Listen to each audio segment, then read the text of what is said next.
Chers amis, j'aimerais commencer par vous poser une petite devinette. Que va-t-il se passer ce mercredi qui vient à 4h06 du matin? Vous avez une idée? Ça fait tôt, 4h06. C'est l'arrivée du printemps, bien sûr. Ce mercredi à 4h06 du matin. Bon, si vous vous levez à 4h05, vous n'allez pas voir tellement de grandes différences. Vous n'allez pas voir un grand signe dans le ciel, puisqu'on le sait bien. L'arrivée du printemps, c'est l'équinoxe, c'est-à-dire le moment où le jour et la nuit sont exactement de la même durée. Bon, il faut vraiment rester éveillé pendant 24 heures pour s'en rendre compte. Mais l'arrivée du printemps, je ne sais pas pour vous, mais en tout cas pour moi, ça me rend toujours une énergie, une joie extraordinaire. J'ai l'impression de ressusciter quand le printemps arrive. C'est peut-être pas pour rien d'ailleurs que Pâques est toujours au printemps. Vous avez remarqué? Quelle que soit la date de Pâques, Pâques ne peut jamais échapper au printemps. Remarquez bien que pour que des beaux jours comme celui d'aujourd'hui reviennent, il faut qu'il y ait eu de mauvais jours. Pour que le printemps revienne, il faut l'hiver. C'est une évidence. Je ne vous apprends rien, c'est le cycle des saisons, mais imaginez une personne venue d'ailleurs qui débarquerait sur notre planète au mois de septembre.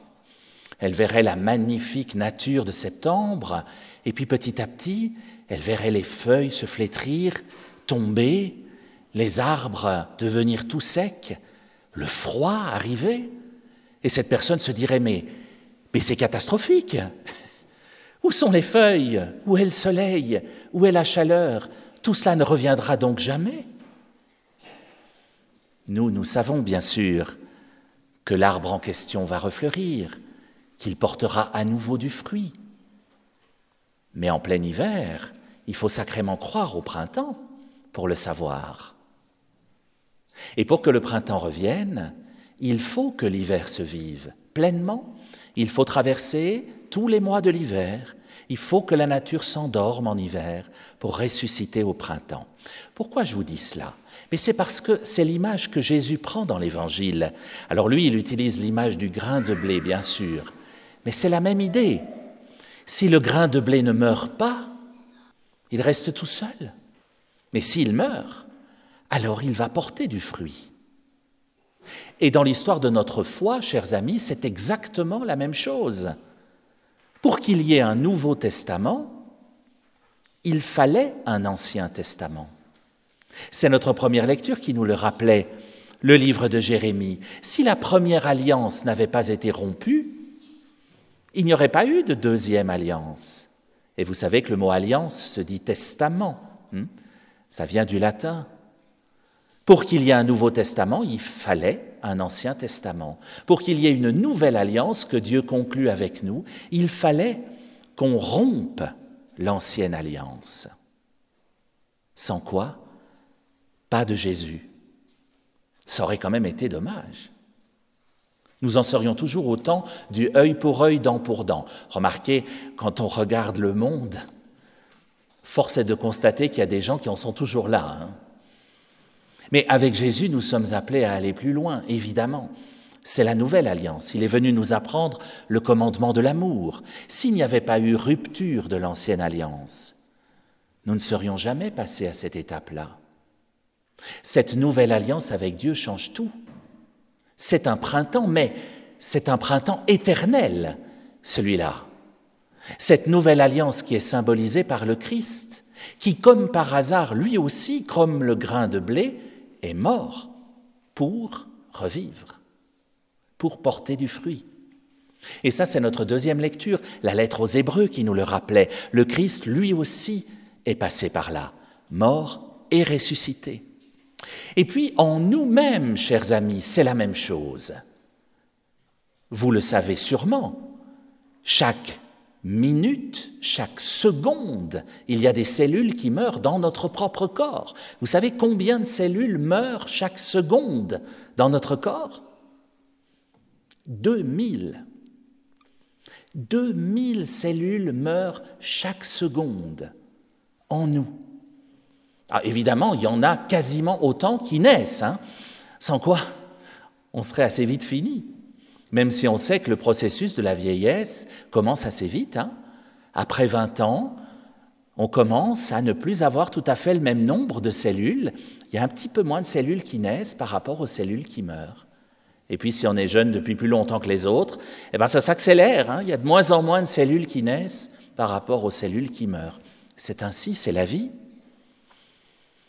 Le phénomène de mort et de résurrection, d'hiver et de printemps, on le vit tous les jours dans notre propre corps. On le vit chaque année en regardant la nature autour de nous. C'est tellement évident, on l'a sous les yeux. C'est comme si Dieu avait voulu nous dire « Regarde ! Si tu ne crois pas à la résurrection, regarde ! Je t'ai mis tout cela sous les yeux. Tu n'as qu'à regarder ce qui se passe dans la nature chaque année. Alors, tu crois maintenant ?» Et puis, ce phénomène se passe aussi dans notre vie. Il y a des choses que nous devons parfois laisser mourir, nous le savons bien. Laisser ces choses mourir pour que d'autres puissent naître.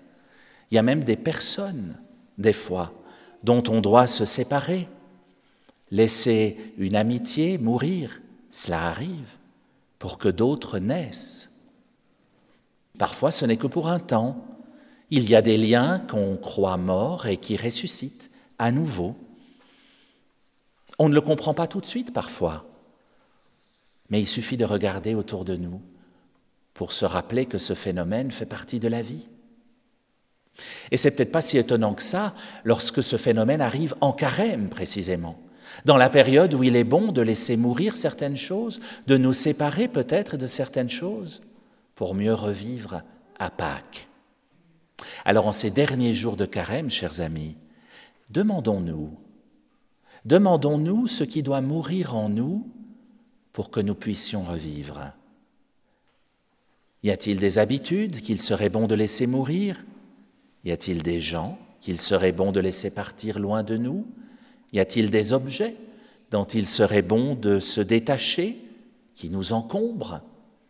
Un ami a l'habitude de dire que les choses que nous possédons et que nous n'utilisons plus, ce sont elles qui nous possèdent en réalité.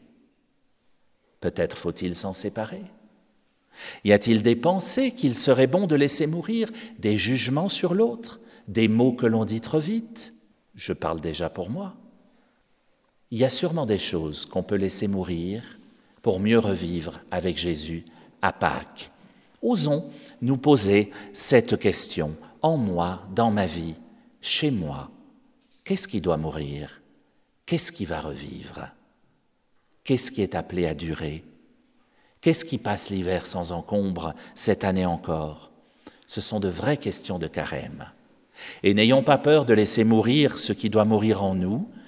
C'est le seul moyen de laisser une chance à ce qui doit naître et renaître.